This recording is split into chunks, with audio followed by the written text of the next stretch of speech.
여러분, 각 나라와 도시나 또 어떤 장소를 가보면 그곳의 역사를 잘 알려주는 박물관이나 주변 곳곳에 세워져 있는 기념물들을 볼 수가 있습니다. 우리가 사는 동구 지역과 또 부산 곳곳에 봐도 송상현 장군 동상이 있고요. 또 조선통신사 역사관이 있습니다.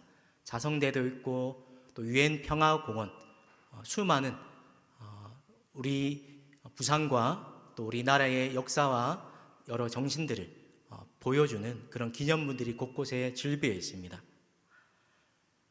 그런 기념물들을 보면서 그 사람이 어떤 사람인지, 또 어떤 업적을 이뤘고 그 장소에서 어떤 사건이 일어났는지를 우리가 잘 알 수가 있습니다.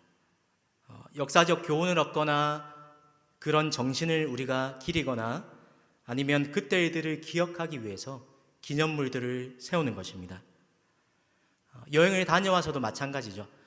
그곳을 내가 다녀왔다 하나의 증거이기도 하고, 또 그곳에서 느꼈던 감정과 그런 감흥들, 추억들을 내가 다시 되살리기 위해서 여행을 가게 되면 기념품 가게에 들려서 그곳에 어떤 독특한 물건들을 우리가 사서 오게 됩니다. 그래서 집에 비치해 두었다가 한 번쯤 보면서 내가 갔던 그 장소, 그때 있었던 일들을 우리가 떠올리면서 옛 추억에 잠기고는 합니다. 사랑하는 성도 여러분, 신앙생활에도 이런 기념물 같은 것들이 있습니다. 하나님이 내게 어떤 분이셨는지, 그리고 내 삶에 어떤 일을 행하셨는지, 그로 인해서 내 삶이 어떻게 변화되었는지를 기억나게 하는, 상기시켜주는 영적인 추억거리가 바로 하나님의 은혜입니다. 오늘 본문은 광야 2세대 이스라엘 백성과 또 새로운 지도자 여호수아가 가나안 땅을 입성하게 되는 그 목전을 앞에 두고 첫 번째 경험했던 기적, 그리고 일어났던 사건입니다. 1절 한번 보십시오. 그 모든 백성이 요단을 건너가기를 마침에 여호와께서 여호수아에게 말씀하여 이르시되, 여러분, 하나님의 도움이 없이는 절대로 불가능했던 그 일들이 오늘 광야 2세대 그리고 이스라엘 새로운 지도자로 임명받은, 마음이 두려워서 하나님이 강하고 담대하라고 그렇게 말씀하셨던 여호수아에게 일어났다는 것입니다. 여러분, 왜 그들의 힘으로는 불가능했습니까? 요단의 곡식이 거두는 시기가 되면 항상 1년 중에 최고의 물이 범람했던 시기였는데, 하필이면 이스라엘 백성들이 요단강을 건너가야 했던 그 시기가 바로 이 요단의 언덕까지 물이 가득 찼던 그때였기 때문입니다. 그런데 언약궤를 맨 제사장들이 하나님의 말씀에 순종하면서 요단강가에 발가를 내딛자 어떤 일이 일어납니까?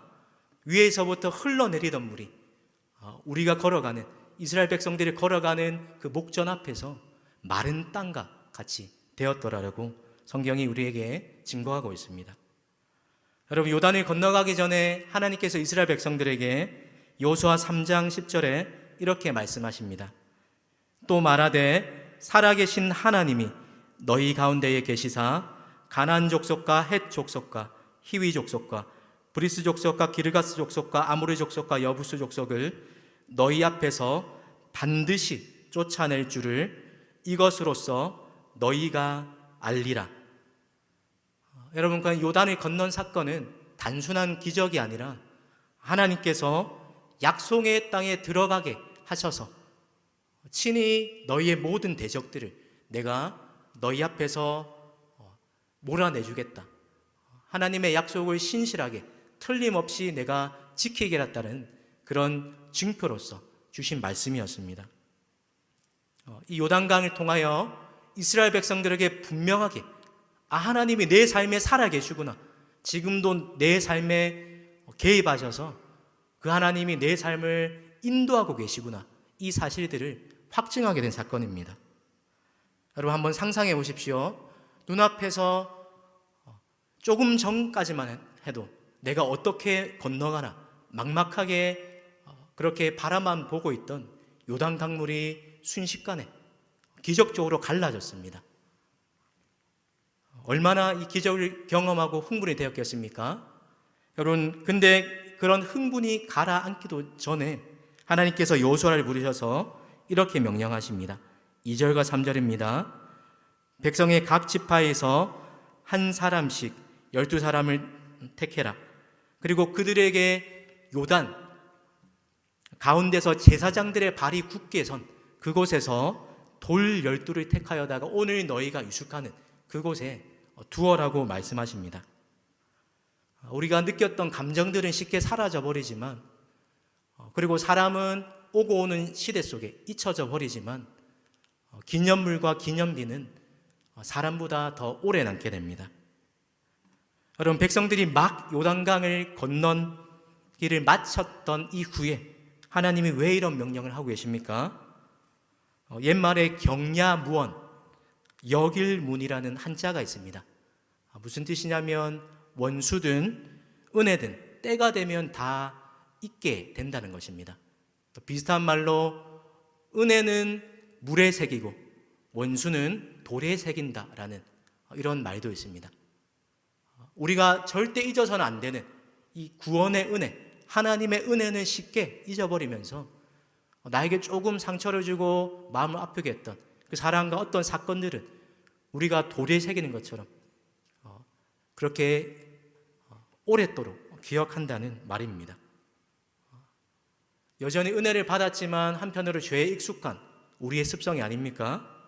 은혜를 받고서도 문제가 해결되고 나면 금방 돌아서서 하나님의 은혜, 또 하나님이 행하셨던 일들을 잊어버리는 것이 우리의 모습입니다.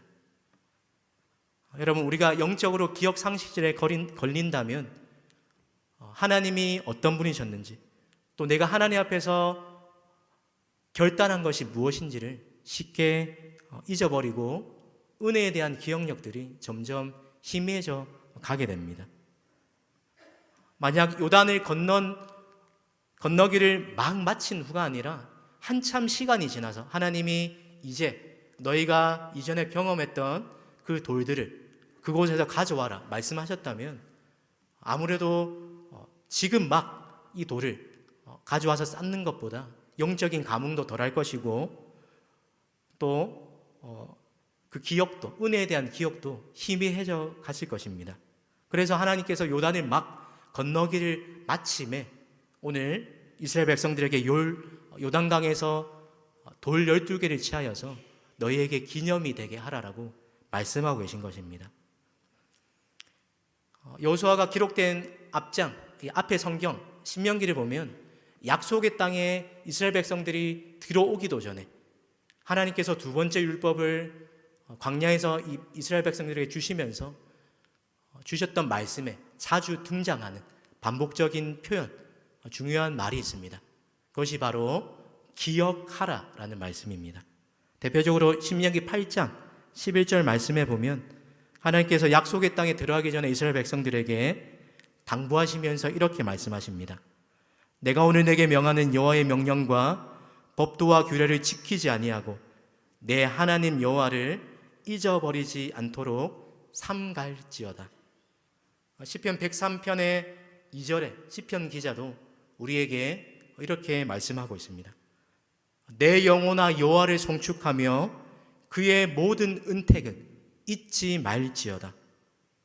여러분, 하나님께서 이렇게 말씀하신 의도가 무엇입니까? 바로 받은 은혜를 기억하고 기념하고 기록하라.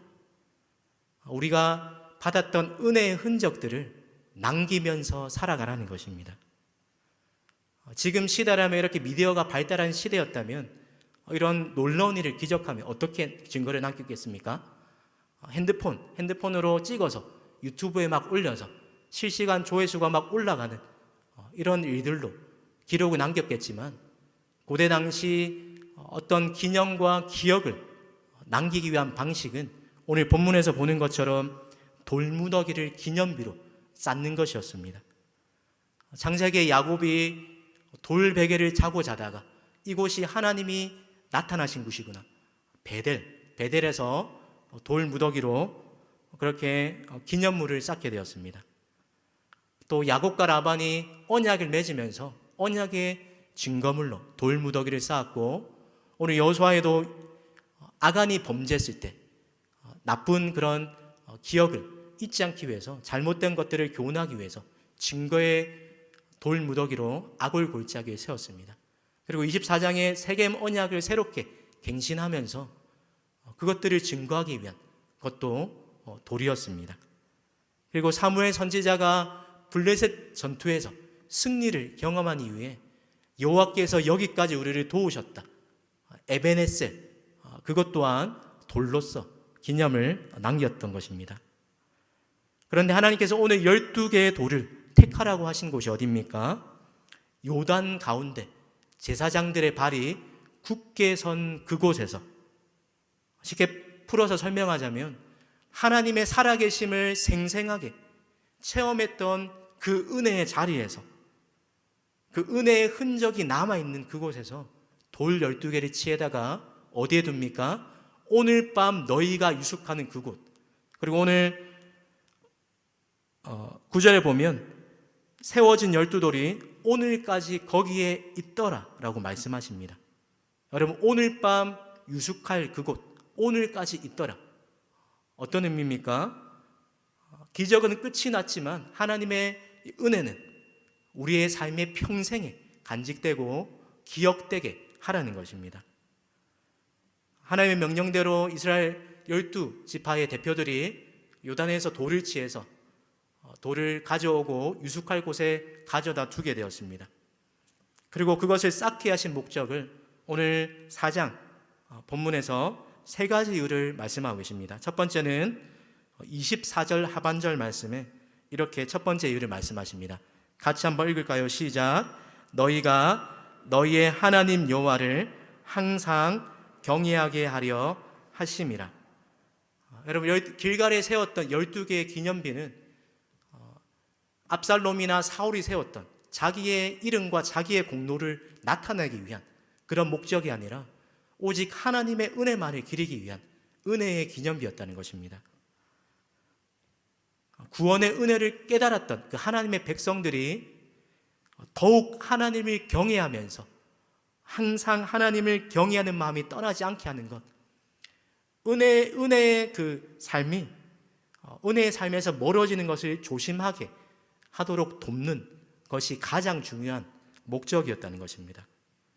여러분, 광야 1세대의 이스라엘 백성들은 홍해가 갈라지고 또 광야 생활에서 만나와 메추라기를 공급받고 반석에서 물이 나오고 수많은 이적들을 경험했지만 금방 익숙해져 버리고 불평하고 원망하는 모습들을 광야 생활을 통해서 하나님께 보이고, 그 결과로 출애굽을 했지만 모든 1세대는 가나안 땅에 들어가지 못하는 춥고 많은 그런 실패를 남겼습니다. 그런데 하나님은 2세대가 오늘 여리고성, 그리고 하나님이 말씀하신 이 가나안 땅을 점령하는 것에 있어서, 그리고 점령한 이후에 1세대와 같이 똑같은 실패의 흔적들을 남기기를 원치 않으셨던 겁니다. 여러분, 구원받은 하나님의 자녀는 어떻게 살아야 합니까? 받은 은혜를 늘 기억하고 하나님을 경외하면서 살아야 합니다. 여러분, 우리가 아무리 받은 은혜가 크더라 할지라도 그 은혜를 기억되지 않는 은혜라면 우리의 믿음은 금방 시들시들해지기 쉽다는 것입니다. 또한 여호수아 이후에 일어났던 다른 세대, 하나님과 그가 행하신 일들을 기억하지 못했던 세대들은 하나님을 경외하는 마음을 잊어버리자 그들의 삶의 모습이 어떻게 나타납니까? 하나님 백성답지 못한 각기 제 소견에 옳은 대로 하나님을 경외하는 마음이 전혀 없는 그런 모습으로 살아가게 되더라는 것입니다. 사랑하는 여러분, 우리도 은혜를 망각하게 될 때 은혜 받은 자와 무관한 삶을 살 수밖에 없다는 사실을 늘 유념하시길 바랍니다. 오늘 홍해를 건넌 후에 눈에 보이는 기념비는 없고 하나님의 위대한 행적을 찬양으로 고백은 했지만, 그러나 오늘 요단을 건넌 후에는 하나님께서 그 은혜를 잊지 않고 평생 기억하기 위한 방법으로 가시적인 효과로 길갈에 12돌을 세우도록 명령하십니다. 여러분, 오늘 또 12개의 돌을 세우게 하신 또 다른 목적이 6절과 7절 그리고 22절에 이렇게 설명합니다. 6절과 7절 말씀을 같이 한번 읽겠습니다. 시작. 이것이 너희 중에 표징이 되리라. 후일에 너희의 자손들이 물어 이르되 이 돌들은 무슨 뜻이냐 하거든 그들에게 이르기를 요단물이 여호와의 언약궤 앞에서 끊어졌나니 곧 언약궤가 요단을 건널 때에 요단물이 끊어졌으므로 이 돌들이 이스라엘 자손에게 영원히 기념이 되리라 하라 하니라. 그리고 22절에는 이렇게 말씀합니다. 너희는 너희의 자손들에게 알게 하여 이르기를 12개의 돌을 취해서 이것이 너희에게 표징이 될 것이다. 영원한 기념이 될 것이다 라고 말씀하고 있습니다. 여러분, 표징은 영어로 사인, 기호와 표, 증거라는 의미고요. 또 기념이라는 말은 영어로는 메모리얼이라는 말이고 또 히브리 원어로 보면 깊은 관심을 가지고 생생하게 되새기는 것, 이것을 포함하는 말이 영원히 기념이 되게 하라라는 말씀입니다. 교회 용어 사전이라는 그런 사전을 찾아보니까 기념의 뜻을 이렇게 풀이합니다. 오래도록 기억하여 잊지 않음, 뒤에 어떤 일을 상기할 근거로 삼음, 마지막으로 지난 일을 상기하여 새롭게 함이라는 뜻으로 풀이했습니다. 우리가 어렸을 때나 또 간혹 성인이 돼서 박물관 같은 그런 곳을 방문하게 되면 유독 우리의 눈길을 끌고 또 호기심을 자아내는 그런 어떤 기념물들이 있습니다. 그러면 그때 해설사나 녹음된 멘트에서 이렇게 나옵니다. 이 기념물로 이런 여기에 대해서 설명하자면 옛날 옛적에 어떤 왕이 어떤 업적이 일었었고 어떤 전쟁 때 했던 뭐입니다. 이런 방식으로 이렇게 설명을 합니다. 제가 지어낸 이야기지만 박물관에서 이런 이야기를 듣던 한 꼬맹이가 아빠에게 또 엄마에게 그 설명을 듣고서 감탄이 터져 나와서 우와, 엄마 아빠 이거 진짜예요? 와, 짱이다. 이렇게라고 말하지 않겠습니까? 여러분, 이것이 표징이 된다. 너희에게 영원한 기념이 된다. 기념이 되게 하라 라는 말씀은 하나님이 내 인생에 행하셨던 그 일들을 자녀와 후손들과 또 누군가에게 이야기했을 때에 와, 하나님 정말 대단하시다. 하나님 정말 살아계시네. 놀랍다. 하나님 전능하시구나. 이런 감탄을 하게 만드는 그런 확실한 증거와 표가 구원의 은혜가 될 것이라는 뜻인 겁니다. 사랑하는 성도 여러분, 훗날에 우리의 자녀들과 우리의 초량교회 다음 세대들, 그들이 우리에게 이 돌들이 우리 삶에 남겨진 이 은혜의 흔적들이 무엇입니까? 라고 물어봤을 때에 분명하게 대답해 줄 수 있는 그런 은혜의 흔적들과 간증들을 또한 믿음의 유산들을 남길 수 있어야 한다는 것입니다. 아빠, 엄마, 이게 무슨 뜻이에요? 우리 집을 보니까, 아빠, 엄마의 삶을 보니까 도저히 이렇게는 불가능할 것 같은데, 엄마, 우리 집은 이렇게 가난한데 왜 이렇게 기쁨이 넘치고 감사가 있고 또 어려워도 금방 일어설 수 있을까요? 엄마, 아빠, 이 비결이 무엇입니까? 이렇게 물어봤을 때 자녀들에게 뭐라고 대답하시겠습니까? 얘야, 너는 어려서 네가 어렸을 때라서 잘 기억은 나지 않겠지만 엄마 아빠가 어떤 적에 어떤 어려운 일이 있었는데 그때 내가 절망하고 좌절하고 주저앉을 뻔한 그 일 앞에서 내가 하나님을 부르고 하나님의 은혜를 의지해서 언약궤를 따라가며 그 뒤를 걸어갔던 이스라엘 백성들처럼 나도 하나님의 말씀을 신뢰하면서 한 걸음 한 걸음 걸어갔더니 하나님이 내 인생에 요단이 갈라지는 것 같은 이런 기적적인 일들을 선물로 주셨구나. 지금 돌아보니까 내가 어떻게 살았을까? 그때는 막막했는데 지금 돌아보니 이게 하나님이 하신 분명한 증거구나 라고 고백할 수 있는 그런 분명한 신앙교육을, 또 신앙을 계승하는 것들을 우리 다음 세대에게 가르치라는 것입니다. 그리고 그것을 통해서 하나님이 어떤 분인지를 알려주라는 것입니다. 여러분, 자녀들에게, 또 우리 후대들에게, 또 내가 전도하기 원하는 전도 대상자들에게 성경 속의 이야기가 아니라 지금 내 삶에 역사하신, 또 지나온 내 인생에 분명하게 역사하셨던 그 하나님을 증거할 수 있어야 합니다. 여러분, 은혜의 기념비를 쌓을 수 있는 방법들이 어떤 것들이 있습니까?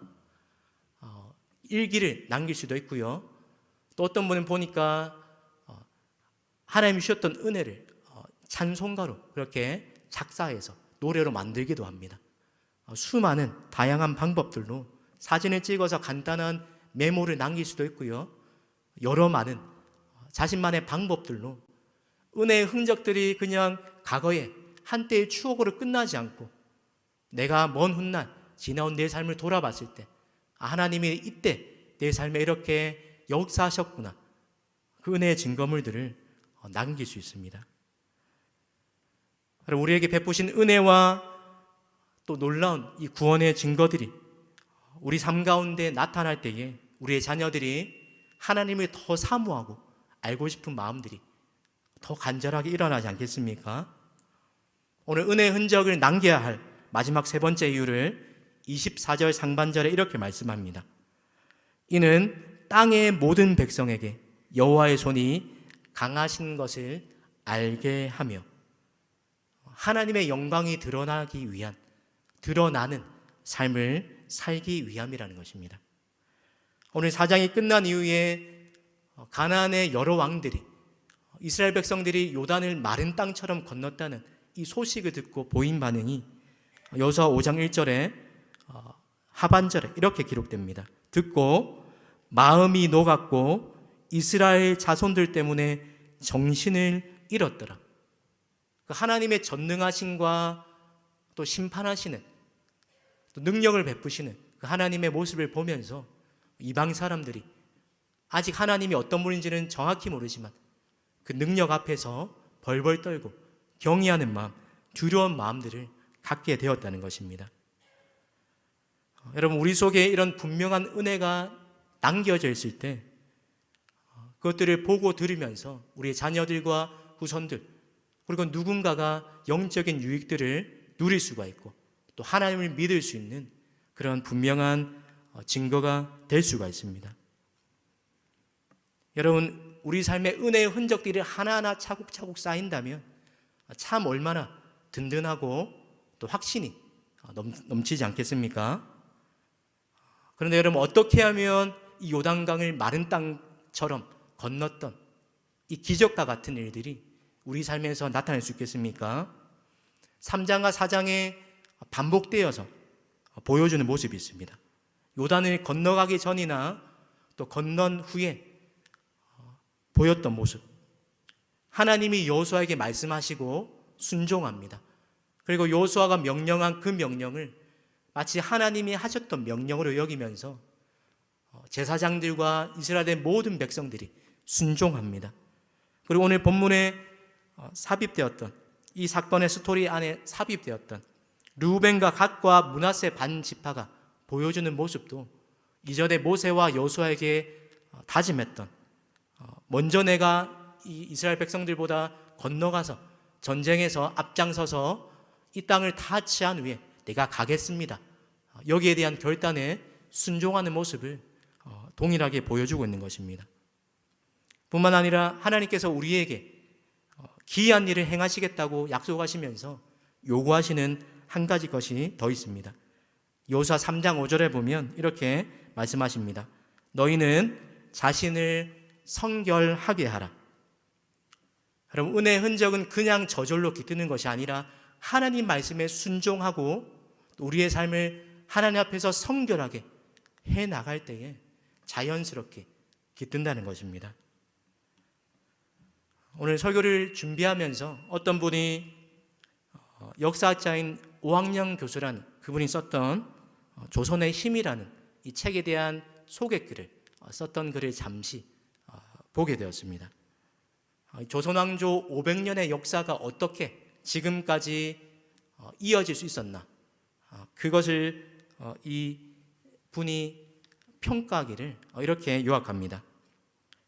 조선이 500년의 역사를 이어올 수 있었던 힘은 바로 기록에서 나왔다. 그거를 보면서 신앙생활도 마찬가지가 아닐까라는 그런 생각을 해봅니다. 우리가 잘 아는 말씀처럼 또 내일이면 6.25 70주년을 기념하는 날인데, 역사를 잊은 민족에게는 미래는 없다. 그리고 기록되지 않은 역사는 기억되지 않는다라고 혹자는 말합니다.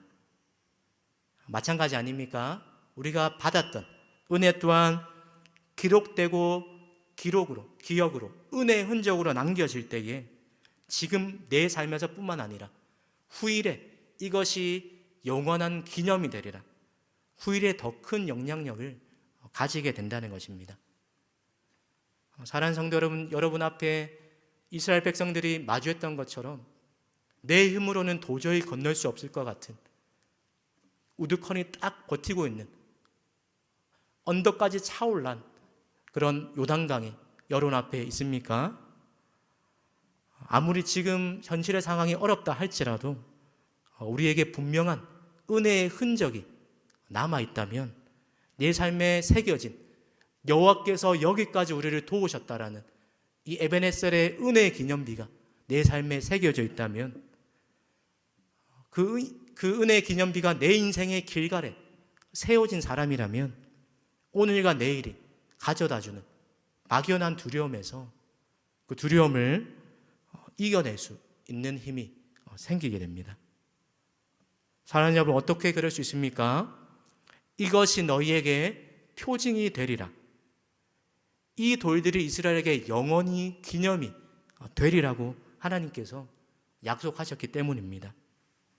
사랑하는 여러분, 여러분을 사랑하시고 또한 주일날 들었던 말씀처럼 오병이어로 수많은 사람들을 배불리 먹이시고 12광주리나 남게 하셨던 그 전능하신 하나님이 오늘 내 앞에 내 힘으로 도저히 건너갈 수 없는 가로막고 있는 이 요단강을 말리시고 마른 땅처럼 지나가게 하실 줄 믿으시기 바랍니다.